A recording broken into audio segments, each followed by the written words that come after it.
के 3 स्थान ऐसे हैं जहाँ पर बैठकर केवल बैठ जाओ तो भी फल मिलता है।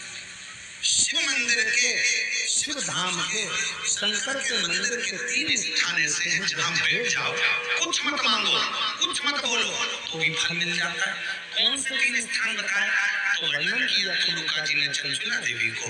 पहला, मंदिर में जहाँ नंदी बैठता है, उस नंदी के जो पाँव उठा हुआ रहता है नंदी का, उस पाँव के पास वाली जो जगह होती है, सीधा जो हाथ होता है, वहाँ बैठ जाओ। भले कुछ मत मांगो, थोड़ी देर बाबा का दर्शन कर लो, श्री शिवाय नमस्तुभ्यं कह लो, ओम नमः शिवाय कह लो। कुछ भी नहीं मांगोगे तो भी भोलेनाथ तुम्हें खाली नहीं भेजेगा। 3 स्थान बताए, 3 स्थान बताए। पहला स्थान है नंदी के पास, जो चरण उठाए, चरण उठा मतलब नंदी उस चरण के माध्यम से आपके कष्ट को मिटाने के लिए शिव को बिठाकर तुम्हारे दरवाजे तक लाए। पहला है। दूसरा, जलाधारी,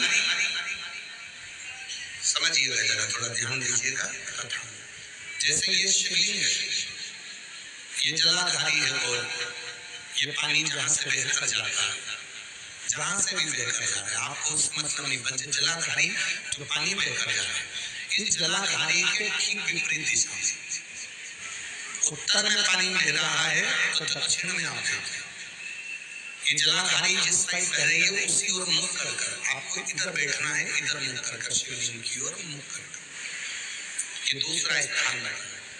ये जो स्थान है ये माता लक्ष्मी का स्थान है। ये जो स्थान है कुबेर का स्थान है। ये जो स्थान है सारी सिद्धियों का स्थान है। अष्ट सिद्धि नव निधि इसी स्थान पर बैठकर भगवान शंकर से वर प्राप्त करते हैं।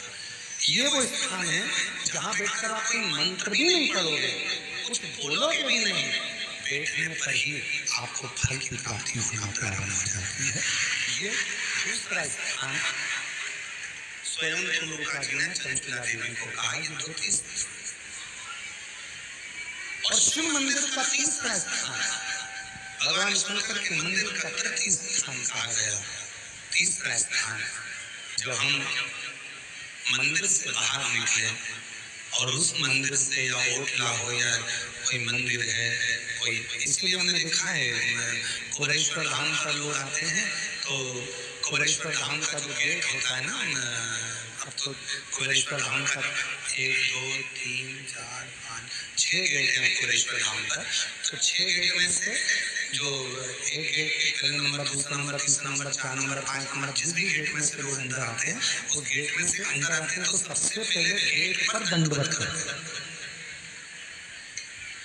गेट पर दंडवत करें, वहाँ स्तोत्र प्रणाम करें,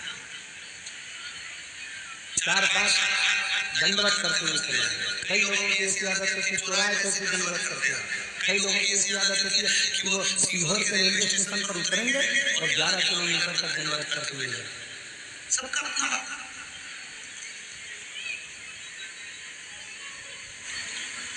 और आप लोगों को सुनकर खुशी होगी कि कुबेरेश्वर धाम के कोई नहीं,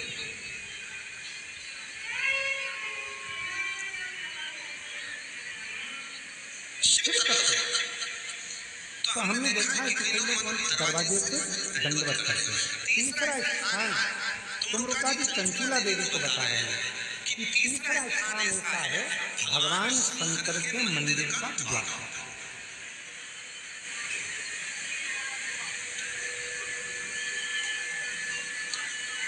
शिव मंदिर का द्वार।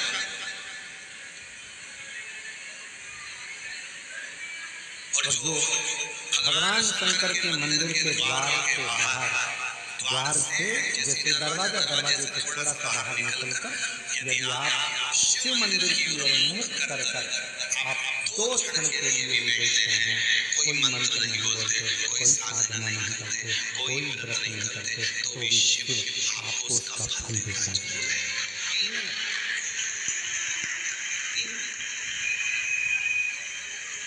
कौन कौन सी 3 जगह हैं जम के बोलेंगे सभी। पहले नंबर का नंदी का जहाँ चरण उठा है, दूसरे नंबर का जहाँ जलाधारी पानी बहकर जाता है उसके ठीक विपरीत की ओर जलाधारी की ओर। और तीसरा स्थान शिव के द्वार।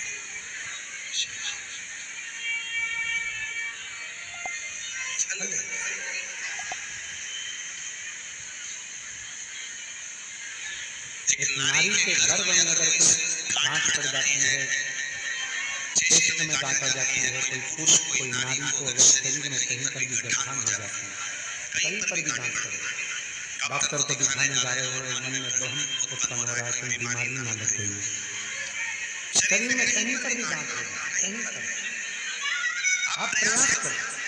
शिव मंदिर के जब पूर्णिमा का दिन हो, प्रदोष का दिन हो, सोमवार की अष्टमी का दिन हो, सोमवार का दिन हो, चंद्रमा की रोशनी जब शिखर पर पड़ रही है और वो शिखर की छाया जहाँ पड़ रही है उसी जगह पर बैठकर एक बेलपत्र शिव पर चढ़ी हुई चबा कर रात्रि के समय उसको खाना प्रारंभ कर दो। 3 या 4 प्रदोष, 3 या 4 सोमवार, 3 या 4 पूर्णिमा करोगे, शरीर की गांठ धीरे धीरे बनना प्रारंभ हो जाएगी और शरीर में गांठ नहीं। और इसका प्रताप यहाँ वर्णन किया गया है। देखिए शिव महापुराण की कथा में स्वयं नंदी जब भगवान शंकर के पूजन की तैयारी कर रहे थे और चंद्रदेव का आगमन हुआ, चंद्र को प्रणाम किया, चंद्रदेव के अंदर अभिमान आ गया कि मुझे प्रणाम कर रहा, मन कर रहा, किसी को लगता है प्रणाम करो तो उसको लगता है कि मुझे प्रणाम कर रहे हैं, मुझे जगह दी गई है, मुझे स्थान दिया गया है, प्रणाम